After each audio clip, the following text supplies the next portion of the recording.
dari kelompok 6 ingin membuat video dokumentasi untuk mempresentasikan tugas kami yaitu manajemen keuangan tentang literasi keuangan. Saksikan video kami!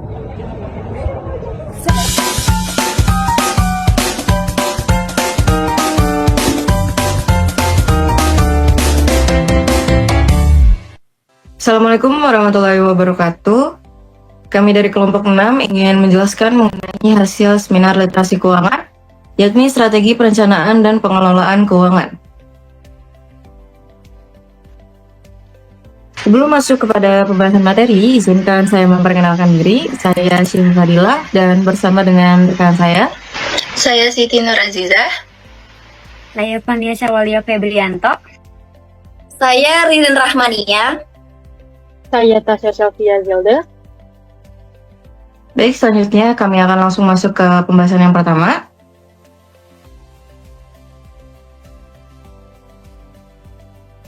Baik, saya akan menjelaskan sedikit mengenai profil dari KPSM.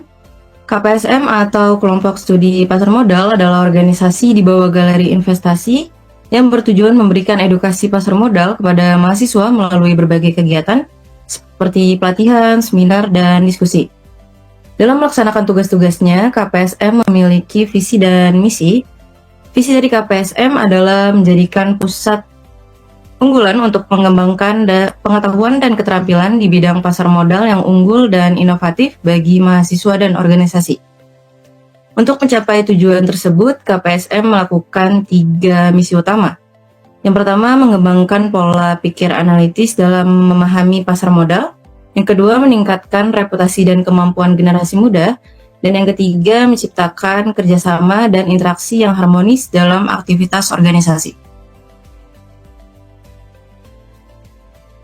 Perencanaan keuangan merupakan proses menyusun tujuan serta strategi penggunaan dana dalam bentuk jangka pendek, menengah, dan panjang. Dalam perencanaan ini, individu diajak untuk memahami kondisi keuangannya terlebih dahulu, mulai dari tingkat pendapatan, kebutuhan pokok, kemampuan menabung, sampai rencana pengeluaran yang lebih besar. Dengan menyusun perencanaan yang terarah, seseorang dapat menentukan prioritas finansial, mengatur pendapatan secara efektif, dan memastikan bahwa kebutuhan saat ini tetap terpenuhi tanpa mengabaikan tujuan masa depan. Perencanaan yang matang juga menjadi dasar penting sebelum masuk ke tahap pengelolaan dan pengembangan aset, sehingga keputusan keuangan dapat dijalankan secara lebih disiplin dan terukur. Pengelolaan keuangan adalah langkah lanjutan dari perencanaan yang berfokus pada bagaimana pemasukan dan pengeluaran diatur dengan baik agar tetap sesuai dengan rencana yang telah dibuat. Pengelolaan ini mencakup pencatatan transaksi, pengendalian belanja, penyusunan anggaran, hingga menyisihkan dana untuk tabungan maupun cadangan darurat. Dengan pengelolaan yang baik, seseorang belajar membedakan kebutuhan dan keinginan, mengetahui pemborosan, serta menjaga disiplin finansial. Proses ini membantu individu menghadapi perubahan kondisi ekonomi dan memastikan bahwa tujuan keuangan jangka panjang dapat dicapai secara stabil dan konsisten. Pada slide ini dapat kita lihat bahwa perencanaan keuangan disusun dalam bentuk piramida yang menunjukkan bahwa setiap tahap harus dibangun secara berurutan. Tahap paling dasar adalah pengelolaan arus kas dan pembentukan dana darurat. Pada tahap ini, kita perlu memastikan pemasukan dan pengeluaran tercatat dengan baik. Setelah fondasi keuangan kuat, barulah kita masuk ke tahap proteksi, yaitu perlindungan melalui jaminan sosial atau asuransi untuk meminimalkan risiko yang bisa mengganggu kondisi finansial. Tahap berikutnya adalah investasi, di mana aset mulai dikembangkan melalui instrumen yang sesuai dengan tujuan dan profil risiko kita. Tahap keempat adalah perencanaan dana tujuan jangka panjang, seperti pendidikan, rumah, atau persiapan dana pensiun. Dan yang terakhir adalah distribusi kekayaan yang berfokus pada bagaimana aset yang telah dibangun dapat dikelola dan diwariskan dengan baik.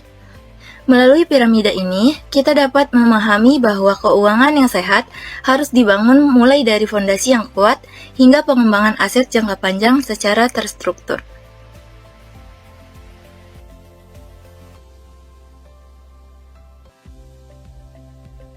Strategi mengatur keuangan. Membuat anggaran bulanan yang jelas, mencatat seluruh pemasukan dan pengeluaran, membedakan kebutuhan dan keinginan untuk menghindari pemborosan, menyisihkan tabungan di awal sebelum melakukan pengeluaran lainnya, mengendalikan pola konsumsi agar cadangan dana terbentuk, memulai investasi setelah kondisi keuangan stabil sesuai kemampuan dan profil resiko.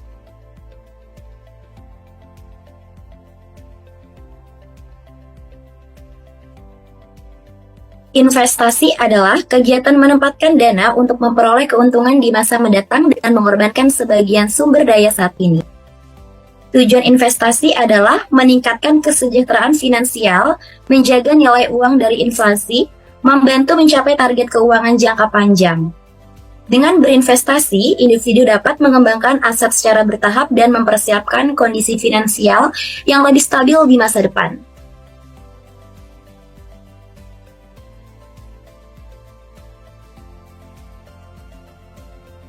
Jenis-jenis investasi.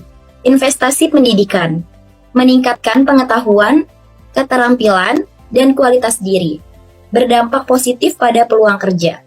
Berpotensi meningkatkan penghasilan di masa depan. Investasi kesehatan. Fokus pada penyediaan layanan dan fasilitas medis. Menunjang kualitas hidup. Kesehatan dianggap sebagai aset jangka panjang. Investasi emas. Nilai relatif stabil, resiko rendah, efektif sebagai pelindung aset. Yang terakhir, investasi properti. Memberikan keuntungan jangka panjang dari kenaikan nilai, memiliki potensi pendapatan misalnya dari sewa, kekurangannya likuiditas lebih rendah dibanding instrumen investasi lainnya.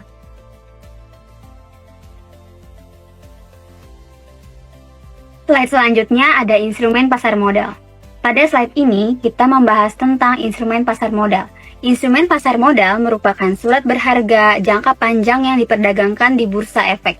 Ada 3 instrumen utama yaitu saham, obligasi, dan reksadana. Pertama, saham, yaitu bukti kepemilikan perusahaan. Saham terbagi 2, saham biasanya dan saham preferen.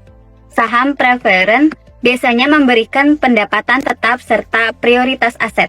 Kedua, ada obligasi, yaitu surat utang yang memberikan pendapatan tetap melalui kupon dan nilai pokoknya dibayar saat jatuh tempo. Ketiga, ada reksadana, yaitu instrumen yang dikelola oleh manajer investasi dan bisa bersifat terbuka atau tertutup. Instrumen-instrumen ini sangat penting karena dapat menjadi sarana investasi jangka panjang.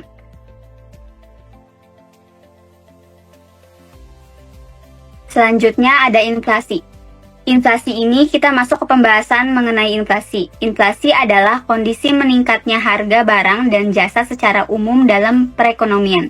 Hal ini biasanya terjadi karena ketidakseimbangan antara ketersediaan barang dan tingkat permintaan masyarakat. Inflasi dapat dibedakan berdasarkan karakter dan penyebab misalnya. Pertama, ada inflasi ringan hingga tinggi. Kedua, inflasi dorong permintaan. Ketiga, inflasi dorong biaya. Keempat, inflasi domestik maupun internasional. Grafik pada slide ini menunjukkan bagaimana fluktuasi harga dan kondisi inflasi bisa berubah dari waktu ke waktu.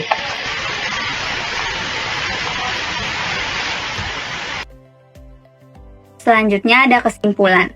Kesimpulannya, seminar literasi keuangan KPSM memberikan pemahaman yang menyeluruh mengenai pentingnya perencanaan keuangan, mulai dari pengelolaan arus kas, penyusunan anggaran, dana darurat, hingga piramida perencanaan keuangan.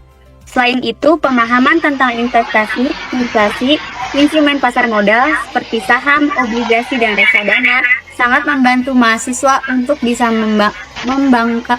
mengembangkan aset dan menghadapi perubahan ekonomi.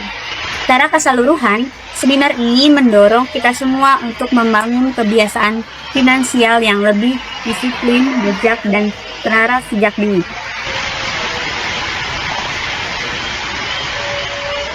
Pada slide ini menampilkan dokumentasi kegiatan sebagai bukti pelaksanaan seminar dan partisipasi peserta selama berlangsungnya acara.